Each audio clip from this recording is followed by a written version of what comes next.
The day before the wedding, I found a pregnancy test report in my fiancée Roxana's bag. 8 weeks. We hadn't slept together in 3 months. When I showed her the report, she burst into tears and said, "I'm sorry. I can't forget him." The him she mentioned was her first love, Damien. The Mao family gave me $50 million as a breakup fee, asking me to leave with dignity. I smiled, signed the papers, and that very day, transferred $80 million from the company account. 3 months later, I appeared before Roxana again, with my new girlfriend by my side. Her eyes were red as she asked, "Jacob, how can you be so heartless?"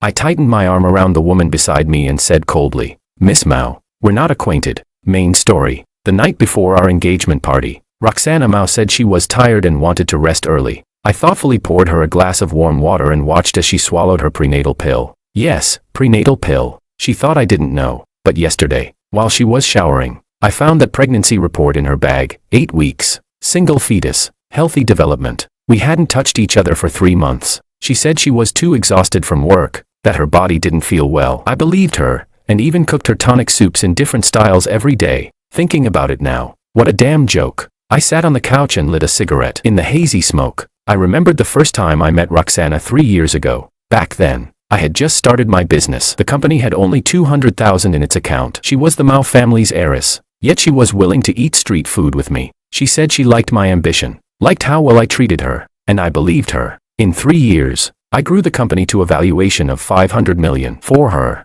I turned down all social engagements and went home on time every single day. But her, on the nights I was working overtime, she rekindled her romance with her first love, Damien. From the bedroom came the sound of her breathing, light, steady. I stubbed out my cigarette, opened my mobile banking app, and began transferring money. There were $83 million in the company account, the fruit of 3 years of my hard work. I transferred it, bit by bit, into my personal account. Each transaction was under $2 million to avoid triggering the risk control system. When I was making the final transfer, Roxana suddenly came out of the bedroom. "Still awake?" she asked, rubbing her eyes softly. I turned off the phone screen. "Couldn't sleep. You thirsty?" She walked over and glanced at the ashtray on the coffee table. "Smoking again? I thought you were quitting." "I'll quit tomorrow," I said with a smile. She smiled too, leaned over to kiss me, and said, "Then I'll go back to sleep. We still need to confirm the ceremony with the wedding planner tomorrow." "Roxana," I called out.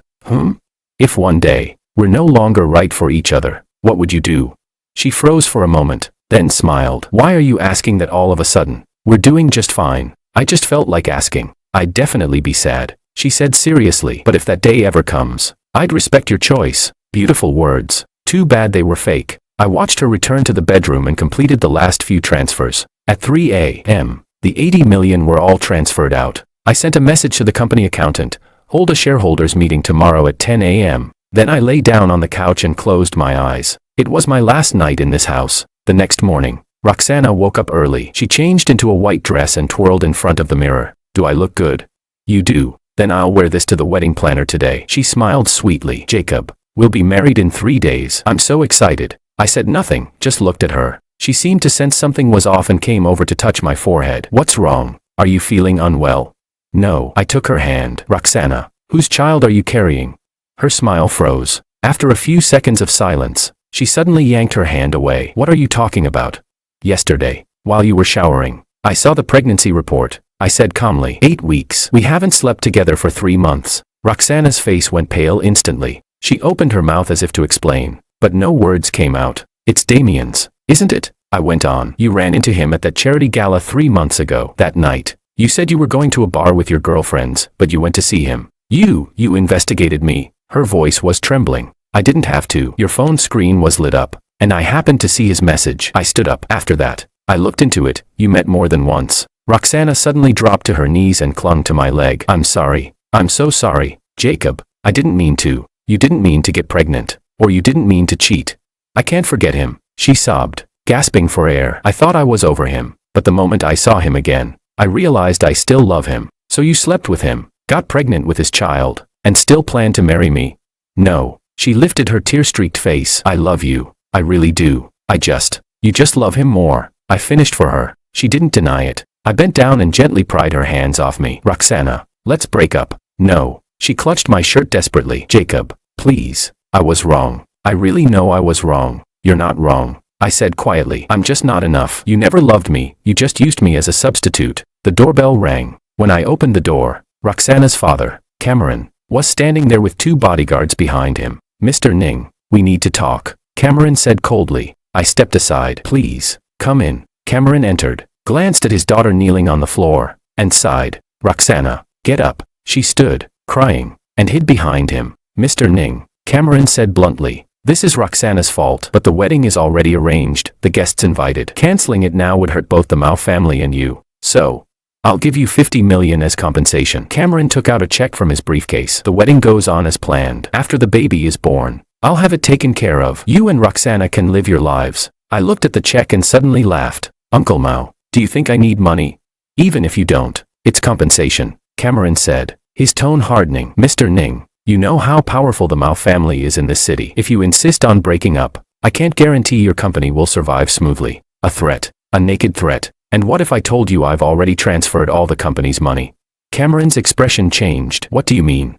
"The 83 million in the company account, it's all in my personal account now." I showed him my phone with the transfer records. "I'll take your 50 million, though." "Jacob," Roxana screamed. "How dare you? That's company money."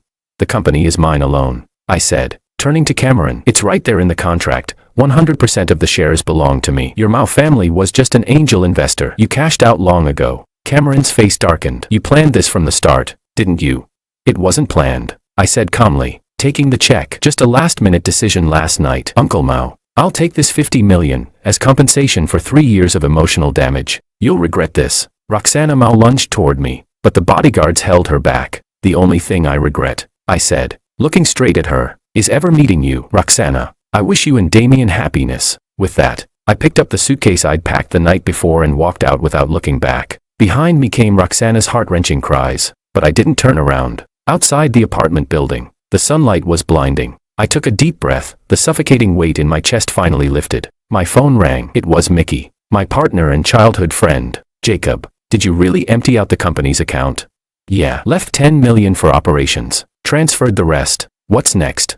"I'm heading south to start a new company," I said, opening the car door. "There's a project down there I've had my eye on for a while. The Mao family won't let this go easily." "I know. I started the engine. That's why I have to move faster." When I hung up, I glanced at the rearview mirror. Roxana was standing on the balcony, watching me drive away. Her hand rested gently on her belly, as if protecting something. How ironic. She was protecting another man's child, and the 3 years I gave her, maybe they meant less to her than that unborn baby. Forget it. I pressed down on the accelerator and sped away. This time, I was living for myself. The project in South City went smoother than I expected. With 80 million and my core team, I registered the new company within a month and rented out an entire floor in an office tower. Mickey came with me to handle RD, along with a few trusted old employees. "Jacob, the Mao family's making moves," Mickey said, walking into my office with a tablet. "They've reached out to several of our major clients, trying to get them to terminate their contracts." As expected, I signed a document and looked up. What did the clients say?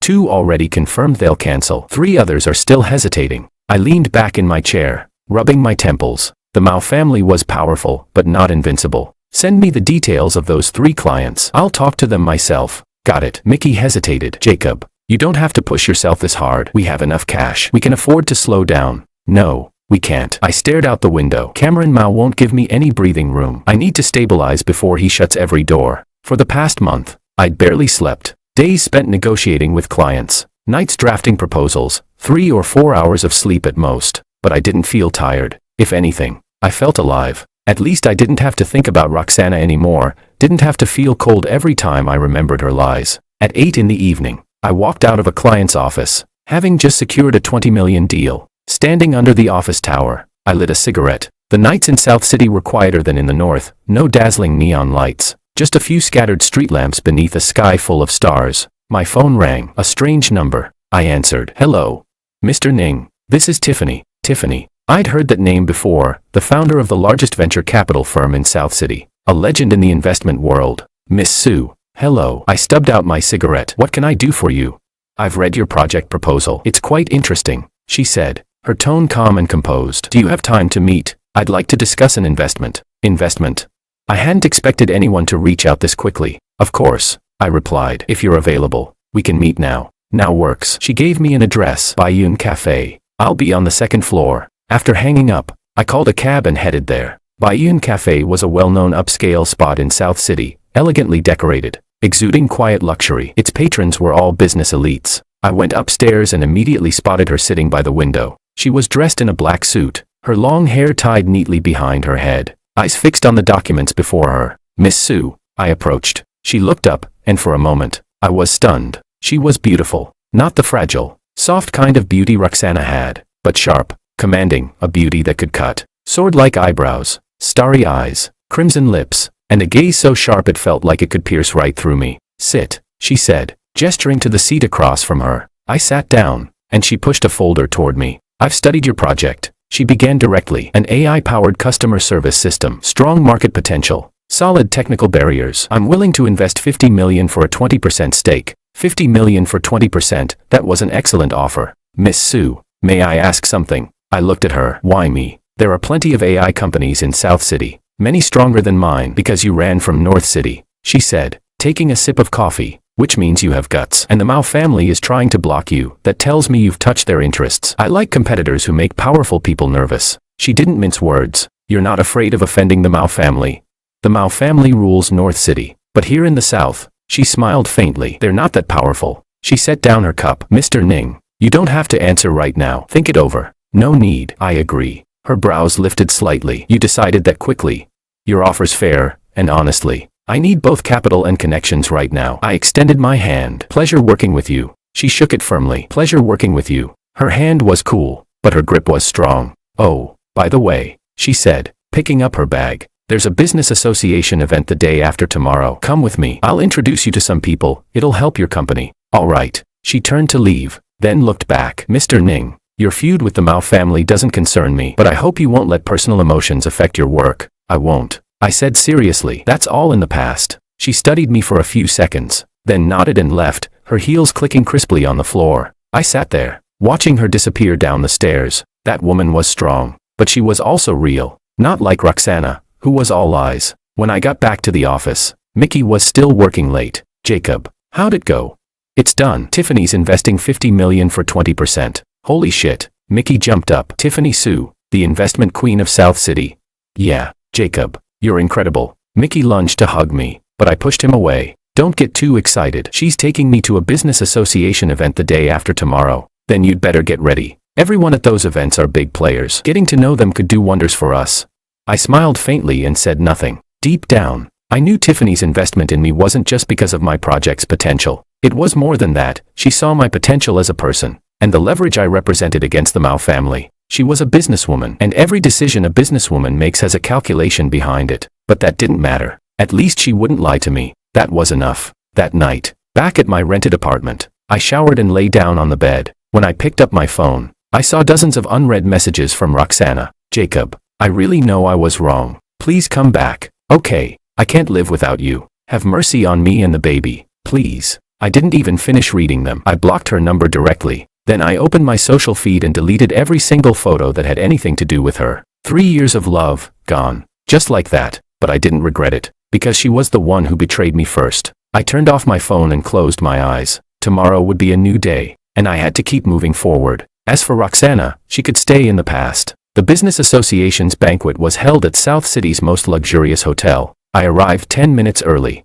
wearing a new suit. Tiffany was already waiting at the entrance. Tonight, she wore a deep wine-red evening gown, her long hair cascading over her shoulders, a completely different look from her usual sharp and professional image. "On time," she said, glancing at her watch. "Let's go." I followed her into the grand hall. The place was already lively, men in tailored suits, women in elegant gowns, laughter mingling with the soft sound of jazz. "I'll introduce you to a few people," Tiffany said, handing me a glass of champagne. "But remember, at events like this, listen more, talk less." "Understood." She led me to a middle-aged man. "Mr. Jean, long time no see." "Tiffany." He smiled broadly and shook her hand. "I heard you've invested in another new project."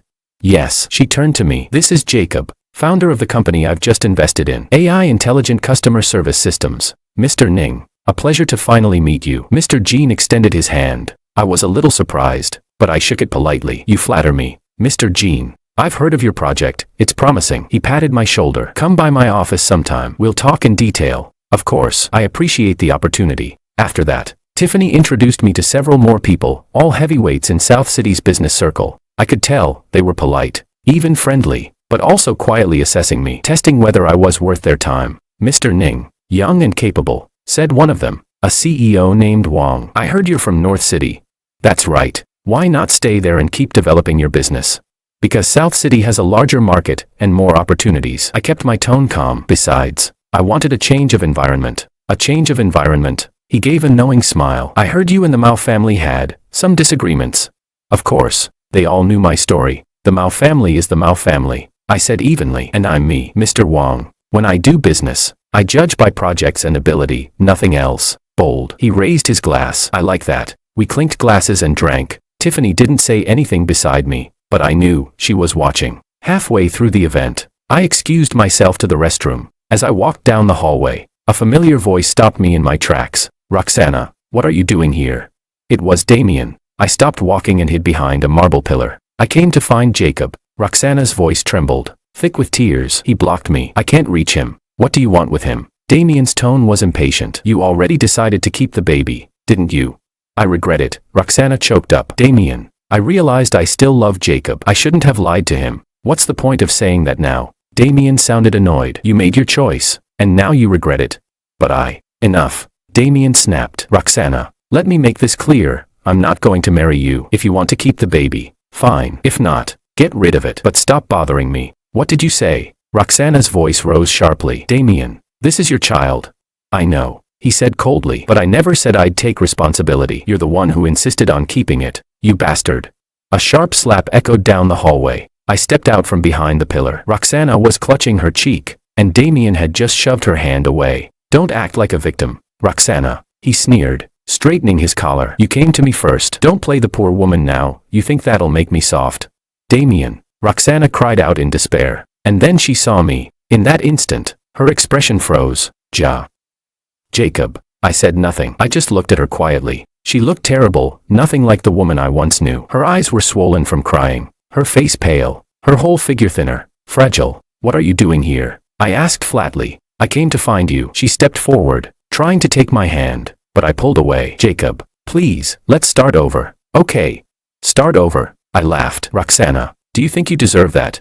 I know I hurt you. I know I was wrong, she sobbed, tears streaming down her face. Jacob, I don't want Damien anymore. I just want you, but I don't want you. I looked her in the eyes. Roxana, listen carefully. I'm not going back. Why? She screamed. I'm begging you. Jacob, why can't you forgive me?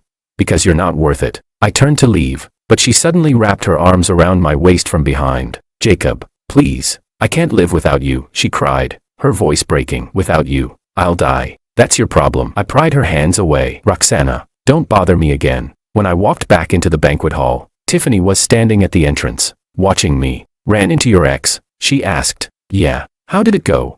I said what needed to be said. I adjusted my suit. Miss Sue, shall we continue?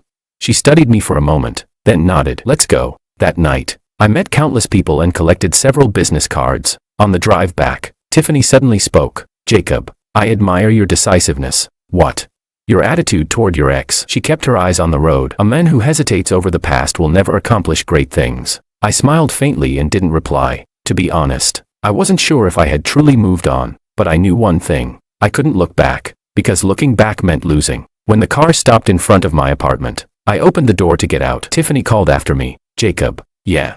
If you ever need help, she said softly, you can come to me. Why? I asked. Because you're worth it. Then she stepped on the gas and drove away into the night. I stood there, watching Tiffany's taillights fade into the night. That woman really was something else. Back home, I showered and lay on my bed. My phone buzzed. It was a message from Mickey. Jacob, the Mao family's at it again. This time, they've gone after our suppliers. I frowned. Cameron Mao was moving faster than I'd anticipated. Got it. We'll deal with it tomorrow. I turned off my phone and closed my eyes. This war had only just begun. The next morning, my phone rang early. It was one of our suppliers. They were polite, even apologetic, but the meaning was clear. Due to policy adjustments, they couldn't continue working with us. I didn't need to ask why. By noon, all 3 of our key suppliers had terminated their contracts. Jacob, this can't go on. Mickey paced anxiously. Without suppliers, our project's dead in the water. I know. I stared at the flood of termination emails on my screen. But the Mao family's influence hasn't fully reached South City yet. We still have a chance. What do we do now?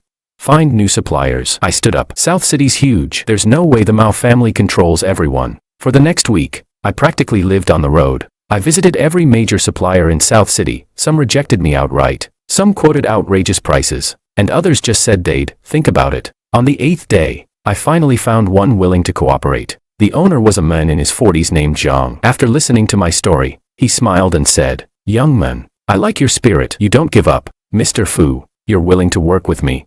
Willing. He patted my shoulder firmly. "But I have one condition." "Name it." "When the project succeeds, I want 5% of the profit." 5% wasn't unreasonable. "Deal." I extended my hand. He shook it with a grin. "I've got a good feeling about you, kid." With the supply issue resolved, the project finally started moving forward again. But the Mao family didn't stop there. They began spreading rumors online, accusing me of embezzling funds, calling my company a scam. Within hours, the internet exploded. "Jacob, the company's phones won't stop ringing," Mickey said in panic. "Everyone's asking for refunds."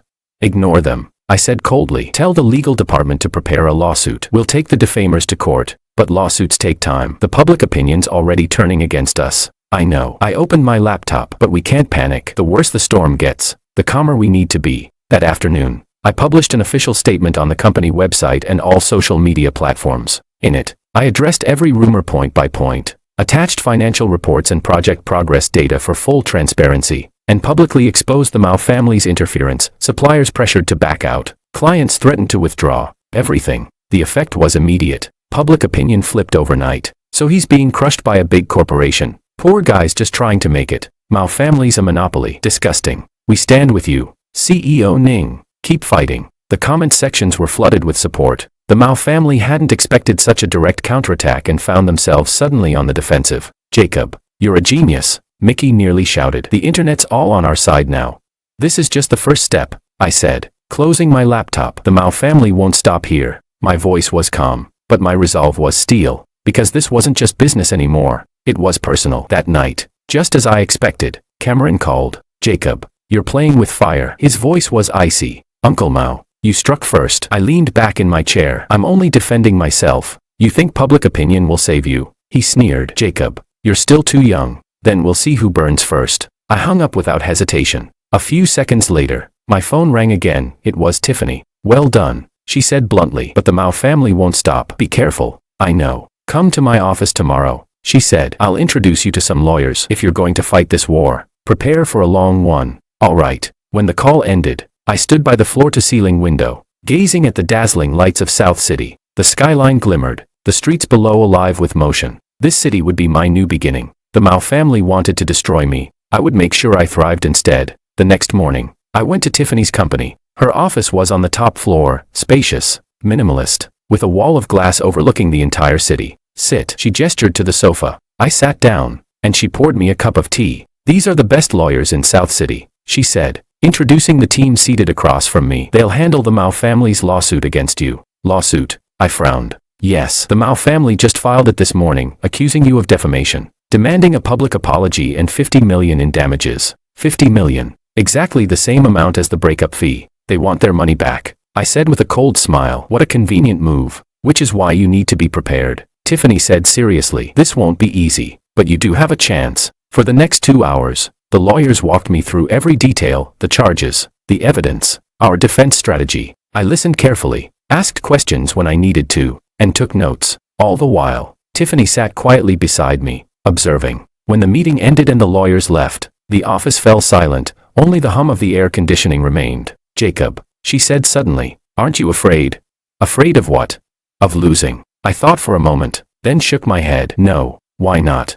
"Because I already lost once," I said, meeting her eyes. "When Roxana betrayed me, I hit rock bottom. But this time, it's different. I'm fighting for myself. Win or lose, it's my own choice." Her gaze softened, something complicated flickering behind her composure. "Miss Sue," I said quietly, "can I ask you something?"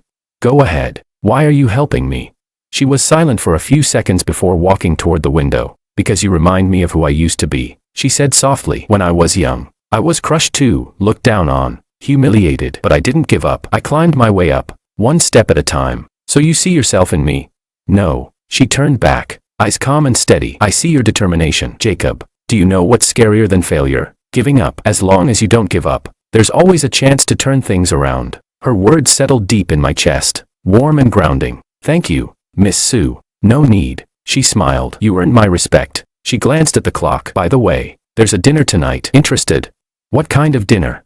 A business association gathering. Lots of influential people will be there. She smiled faintly. It'll be good for your network. All right, I said. I'll go. That night, I followed Tiffany to the dinner. At the table, the conversation revolved around recent business developments. Inevitably, someone brought up my feud with the Mao family. President Ning is quite bold. One businessman chuckled. Takes guts to go head-to-head with the Mao family. It's not about guts, I said, raising my glass. They forced my hand. I'm just defending myself. I hope I can count on everyone's guidance. Of course, came the chorus of polite replies as glasses clinked all around. Then, without warning, the private room door burst open. Roxana stood there. Her belly was unmistakably round beneath a loose dress. Jacob. Her voice trembled, eyes pleading. The room went silent. Tiffany frowned. Where's security? How did she get in?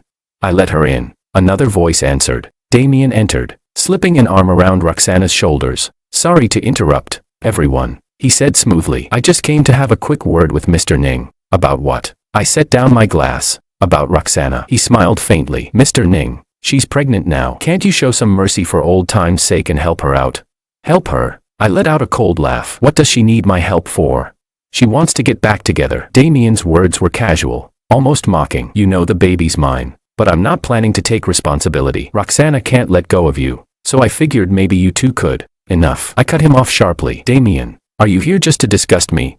I'm only being honest. He shrugged. Think about it, Mr. Ning. I stood, walked right up to Roxana. She lifted her head, hope flickering in her tear-filled eyes. Roxana, listen carefully. I spoke each word slowly, firmly. I will never forgive you. Not in this lifetime. I turned and left the room. Her sobs followed me down the hallway, but I didn't look back. Jacob, wait, Tiffany called, catching up. I stopped. You okay? She asked quietly. I'm fine. I took a deep breath. Miss Sue, I'd like to be alone for a while. All right. She nodded. Call me if you need anything. I stepped out of the hotel and lit a cigarette. Smoke curled upward as memory swirled through my head. Roxana's first smile. The nights we ate street food together. The promises she made to grow old by my side. All gone. She destroyed everything with her own hands. And me? All I could do was keep moving forward. The lawsuit dragged on longer than I expected. The Mao family had hired one of the top legal teams in the country. Every hearing was a battlefield, sharp, relentless, unforgiving. But Tiffany's lawyers were seasoned fighters too. Each time, they found ways to turn the pressure back on our opponents. Mr. Ning, the Mao family's attorney demanded in court. Do you have proof that the Mao family engaged in commercial suppression against your company? Yes. I held up a stack of documents. These are termination letters from 3 suppliers, all dated the same day, all citing policy adjustments. Tell me, is that just coincidence? That doesn't prove the Mao family was behind it. Then how about this? I produced a USB drive, a recording. One supplier's owner said, and I quote, Chairman Mao put us under tremendous pressure. We had no choice. Now tell me, who else could that Chairman Mao be referring to? The lawyer's face darkened. The judge tapped the gavel. Defense, please address the plaintiff's evidence directly. After a moment of silence, the Mao family's lawyer said stiffly, we'll need time to verify the authenticity of this recording. Very well, the judge said. Court is adjourned. Next session to be scheduled. Outside the courthouse, Mickey clapped me on the shoulder, grinning. Jacob, you crushed them. Did you see the look on their lawyer's face? He was green. Don't celebrate too early. I gathered the files. They'll come back harder. So what? We've got Miss Sue backing us up.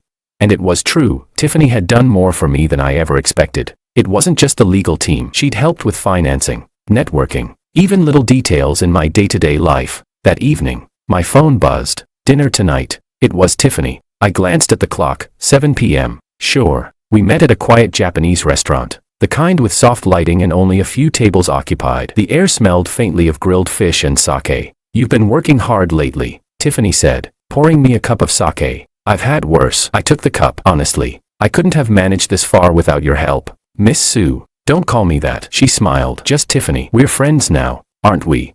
I hesitated for a moment. Then, Tiffany. She nodded approvingly and raised her glass. To friendship. To friendship. A few cups later, the atmosphere softened. Jacob, she said suddenly, can I ask you something personal?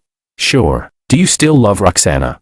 I froze. It was a question I had asked myself countless times but never found an answer to. I don't know, I said honestly. Sometimes I think I hate her. Other times, I'm not sure. Maybe I just stopped caring. What if she truly regretted it? Tiffany pressed. Would you forgive her?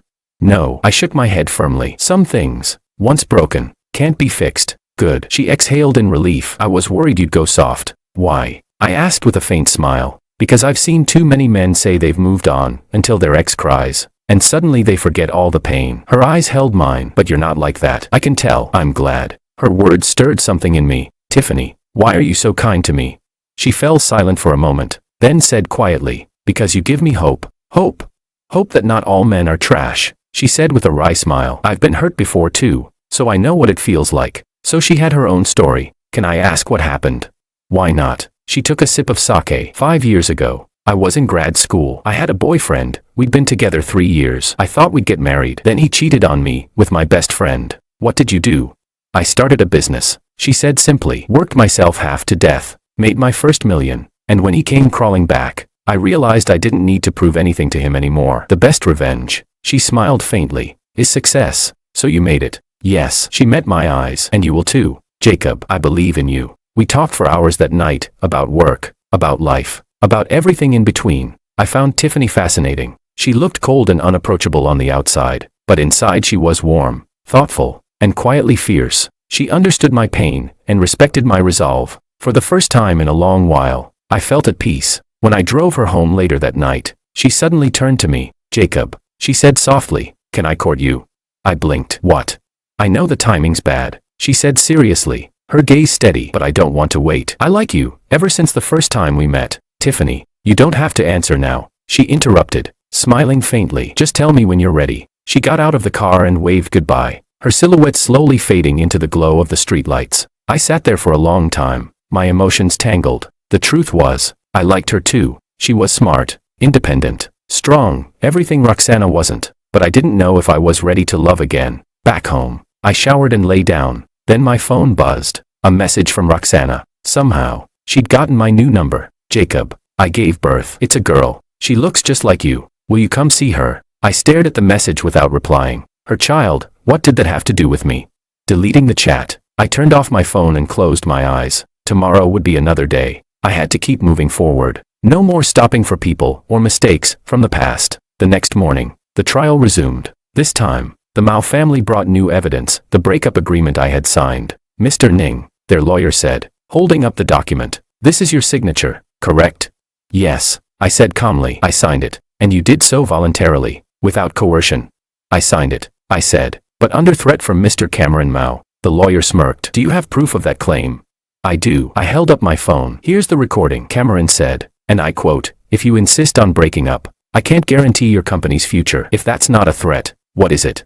That was simply a business discussion, the lawyer replied smoothly. Business discussion? I sneered. He explicitly said he'd destroy my company. Does that sound like normal communication to you? The judge banged the gavel. Order in the court. Both parties will remain calm. The hearing stretched into the afternoon. Finally, the judge announced, court adjourned. The verdict will be delivered after deliberation. When I stepped out of the courthouse, I felt the exhaustion hit me all at once. 4 weeks. I'd been balancing this lawsuit and the company's operations, sleeping no more than 3 or 4 hours a night. Jacob, you don't look good, Mickey said worriedly. You should see a doctor. I'm fine. I waved him off. Just tired. Let's get back to the office. When we got back, I had barely sat down before my secretary knocked on the door. Mr. Ning, there's a lady outside asking for you. Who?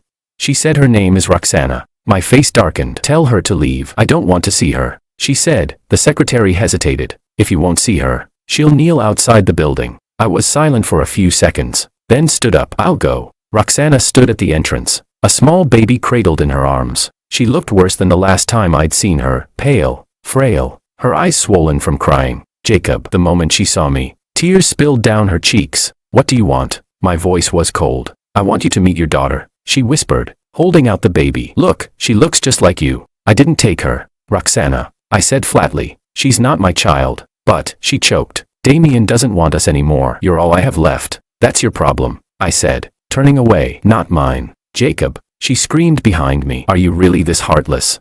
I stopped, turned, and met her tearful gaze. Heartless? I laughed bitterly. Roxana, when you cheated on me, did you ever wonder if I'd feel heartbroken? When you planned to marry me while carrying another man's child, did you ever think about my heart? I was wrong, she sobbed. I really was. Jacob, I swear. It's too late. I looked at her one last time. Roxana, stop showing up. Don't make me hate you even more. I turned and walked away. Behind me, her wailing filled the street, but I didn't look back. because I knew, the moment I looked back, I'd lose. The verdict was finally out. The court ruled in my favor. The Mao family lost the case. They were ordered to make a public apology and compensate me $10 million for emotional damages. Jacob, we won. Mickey practically jumped out of his seat. I looked down at the judgment papers, feeling nothing. Victory didn't bring joy, because no matter how much I won, those 3 lost years weren't coming back. Let's go, I said, standing up. Dinner's on me tonight. That evening, I treated the whole team to a celebration dinner. Everyone was laughing, clinking glasses, talking about the future. Tiffany came too. She raised her glass toward me. Congratulations, Mr. Ning. A well-earned victory. Thanks to you, I said, touching my glass to hers. She smiled. Not me, you. You fought for yourself. After dinner, she insisted on driving me home. Halfway there, she suddenly asked, Jacob, have you thought about it? About what? The question I asked before. Her eyes met mine. Can I chase you? I hesitated for a moment, then nodded. You can. For a second she looked stunned, then her lips curved into a bright, unguarded smile. Took you long enough, she teased softly. I want to try, I said seriously. Tiffany, I can't promise I'll fall in love right away, but I can promise I'll treat this relationship sincerely. That's enough, she said, squeezing my hand. I'll wait until you're ready. That night, I slept peacefully for the first time in months. The next morning, the Mao family posted their public apology, but I knew Cameron wouldn't stop there. And sure enough, just a few days later, my company received a purchase offer. An investment firm wanted to acquire 51% of our shares, offering $10 billion. Jacob, this is huge. Mickey's eyes were wide. $10 billion. We'd be financially free. I scanned the documents and smiled coldly. You really think fortune falls from the sky? That firm's backed by the Mao family. What? They're trying to buy control, bit by bit, I said. Once they do, they'll push me out. So what do we do? Reject it. I tossed the offer into the trash. Tell them my company isn't for sale. The Mao family didn't expect me to refuse. They came back with a higher offer. $15 billion. That was far beyond the company's market value. But I turned them down again. Then my phone rang. Cameron, Jacob, are you insane? His voice crackled with anger. $15 billion. What more do you want? It's not about money, Uncle Mao, I said calmly. I didn't build this company to sell it. Then what do you want? I want to prove I can succeed without the Mao family. Silence. Then, a cold laugh. We'll see about that. He hung up. A minute later, a message from Tiffany popped up on my phone. Good job. Don't flinch. I smiled faintly. Never. The days that followed were smoother than ever. Our new product launched to overwhelming demand. Orders came in non-stop. And for the first time, I felt like I was truly steering my own future. 3 months later, the company's valuation reached 2 billion yuan. The Mao family, seeing me grow more and more successful, began resorting to other tricks. They hired online trolls to smear my company, claiming our products had quality issues. We immediately released a third-party inspection report, proving that there were no problems whatsoever. At the same time, I instructed the legal department to sue those marketing accounts spreading rumors. Then, the Mao family tried to contact my clients, attempting to poach them away. But my clients trusted me deeply. None of them left. President Ning, we've enjoyed working with you. No matter what the Mao family offers, we won't leave. One of them told me. I was deeply moved. It meant that all my efforts had not been in vain. 6 months later, our company had firmly established itself in South City, becoming a dark horse in the industry. My relationship with Tiffany was also getting better and better. She was independent and never clingy, but she always showed up when I needed her. Jacob, my parents want to meet you, she suddenly said one day. Meet your parents? I was a bit nervous. Yeah, get ready, she smiled. Don't worry, my parents are easy to get along with. On the day of the meeting, my palms were sweating from nervousness, but Tiffany's parents were indeed very kind and seemed satisfied with me. You're a good young man, full of potential, her father said, patting my shoulder. We're at ease knowing Tiffany's with you, her mother added with a smile. That evening, Tiffany drove me home. See, I told you they're nice, she said proudly. I was just too nervous, I admitted with relief. Jacob, she suddenly turned serious. We've been together for a while now. Do you have feelings for me? I looked into her eyes and nodded. Yes. What kind of feelings? The kind that makes me want to walk through life with you, I said, holding her hand. Tiffany, will you be with me? I've been waiting for you to say that, she said with a radiant smile, throwing herself into my arms. In that moment, I suddenly felt that life had hope again. Roxana was my past, but Tiffany, she was my future. The next day, Tiffany and I made our relationship public. The business world was in an uproar, full of congratulations. When the Mao family heard the news, Cameron's face was said to have turned dark. As for Roxana, when she saw the news, she broke down. She sent me a long message, saying she regretted it, that she couldn't live without me. But I didn't read a single line. I deleted it right away. Because I knew she didn't regret hurting me. She regretted losing the man I had become. If I were still that penniless Jacob from before, would she regret it?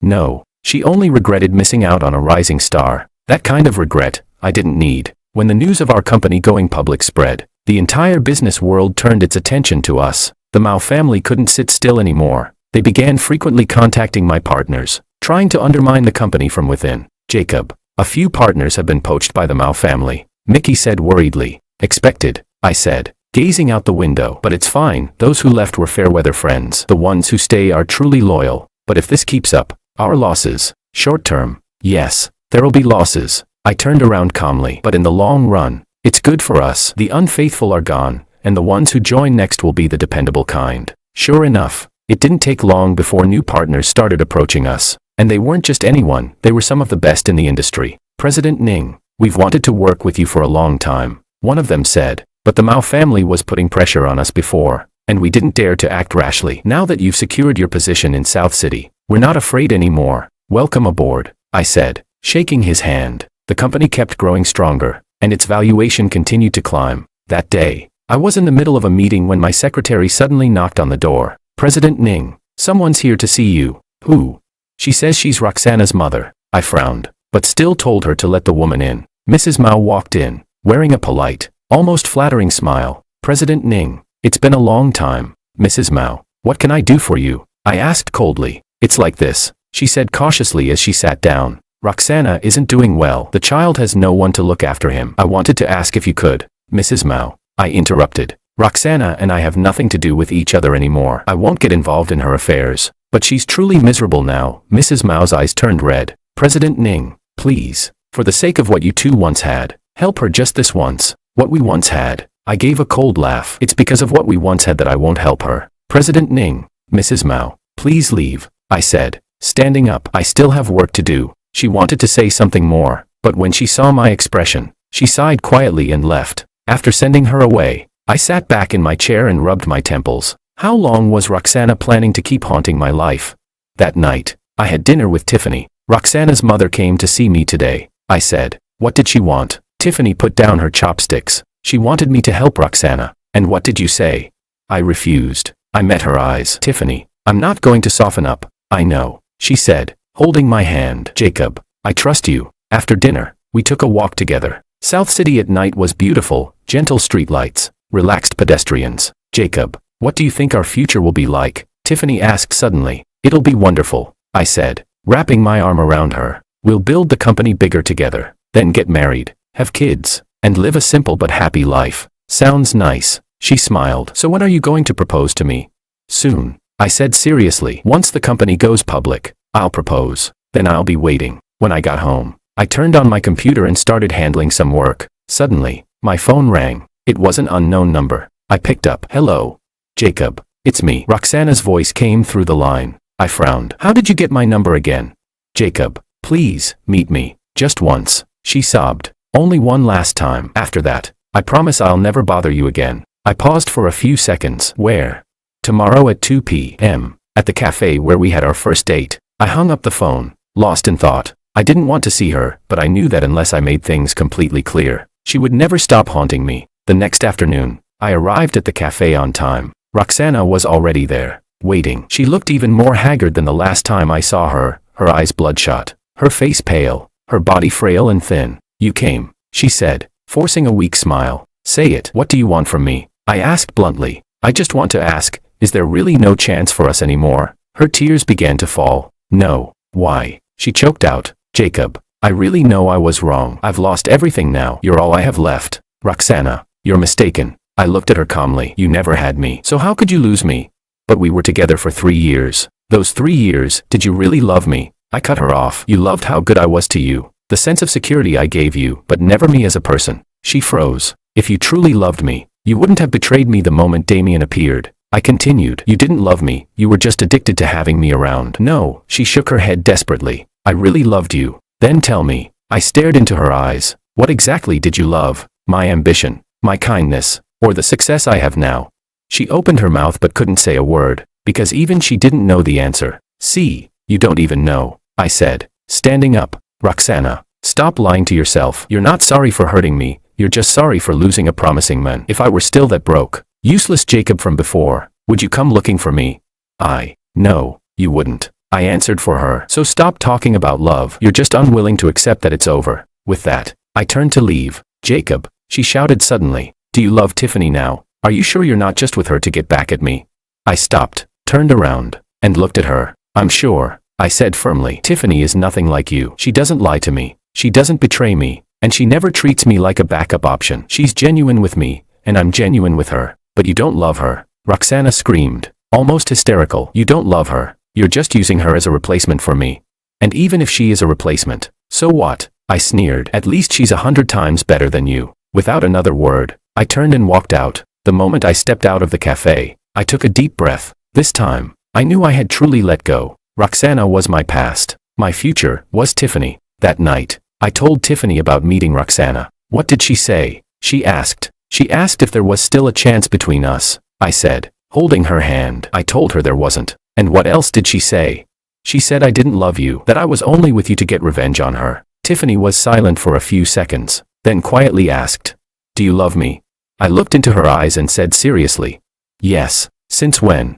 I don't know. I thought for a moment, maybe when you helped me for the first time, maybe when you stood by me through those lawsuits, or maybe when you said, I believe in you. And now, she pressed softly, now I'm sure, I love you. I pulled her into my arms. Tiffany, I know when we first got together, I hadn't completely moved on, but now it's different. Now I'm certain, you're the one I love. She held me tightly, her voice trembling. Jacob, I've waited so long to hear you say that. I'm sorry for making you wait. No, I'm willing to wait, she said, looking up at me, eyes shining with emotion, because you're worth it. That night, we fell asleep in each other's arms. I had a dream. In it, Tiffany and I were getting married. She was in a white wedding dress, smiling so beautifully that it lit up the whole world. When I woke up, sunlight was streaming through the window, and in that warm light, I made a decision. I was going to propose to Tiffany. The company's IPO date was set for 3 months later. During that time, I was incredibly busy, meetings, audits, negotiations, but I felt grounded and fulfilled,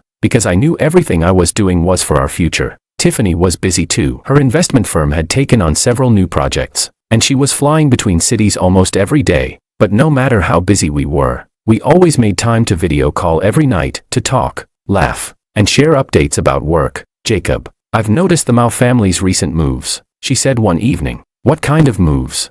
They're selling off a lot of their stock. It looks like their cash flow is collapsing. She frowned. Do you think it's because of the lawsuits with you and all those smear campaigns? Maybe they drained too many resources. That's possible, I replied after thinking for a moment. But it's got nothing to do with us. Let them deal with their own mess. True, she nodded, then smiled playfully. By the way, my birthday's next week. Any plans?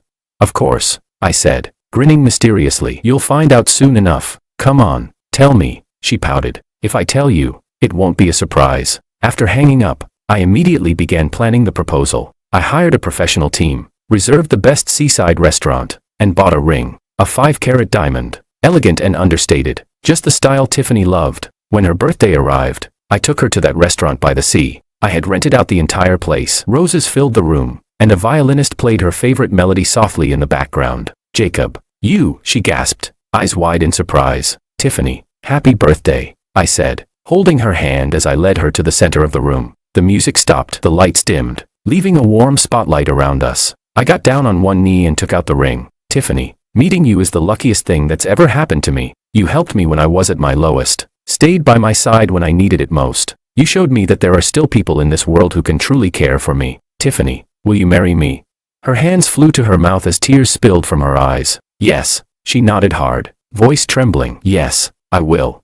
I stood, slipped the ring onto her finger, and pulled her into my arms. Applause erupted around us. My friends, who I'd invited secretly, stepped out clapping and cheering. Congratulations, President Ning. Congratulations, Miss Su. Everyone gathered to offer their blessings. That night was the happiest of my life, because I had finally found the person I wanted to spend forever with. When we got home, Tiffany couldn't stop looking at the ring on her hand, smiling from ear to ear. Jacob, I'm so happy, she said, throwing herself into my arms. I'm happy too, I whispered, kissing her forehead. Tiffany, thank you for coming into my life. No, I should thank you, she said softly, looking up at me. Jacob, I love you. I love you too. That night, We talked about our future, where to hold the wedding, where to go for our honeymoon, how many kids we might have. Everything felt so perfect. But just then, my phone rang. It was Mickey. Jacob, something's happened. His voice was urgent. What is it? The Mao family's gone bankrupt. I froze. What did you say? They're bankrupt. The court just announced it. Mickey said quickly. Cameron's been arrested for embezzlement and illegal fundraising. All of the Mao family's assets have been seized. I hung up the phone, lost in thought. The Mao family had gone bankrupt. The news came so suddenly that I didn't know how to react. What's wrong? Tiffany asked. The Mao family's gone bankrupt. I said. What? She was equally shocked. How did that happen so fast? I don't know. I shook my head. But it's got nothing to do with us. We don't need to worry about it. The next day, the news was everywhere. Headlines flooded with the Mao family's downfall. Cameron Mao had been arrested. Mrs. Mao was implicated as well. And the mighty Mao empire crumbled overnight. And Roxana Mao became the biggest casualty of all. She lost everything. Her house, her car, her savings, all seized by the authorities. All she had left was her infant daughter, not even a year old. Someone sent me a photo of Roxana. She was standing by the roadside, holding her child, staring blankly at the passing cars. Her eyes were hollow, lifeless, as if her soul had already left her body. Seeing that photo stirred something inside me, but that was all, just a flicker of emotion. Her fate today was the result of her own choices, step by step. If she hadn't betrayed me back then, if she had chosen honesty, maybe her life would be very different now. But there are no ifs in life. No one gets to start over. I turned off my phone and looked out the window. The sun was warm, the breeze gentle. My life, finally, had turned a new page.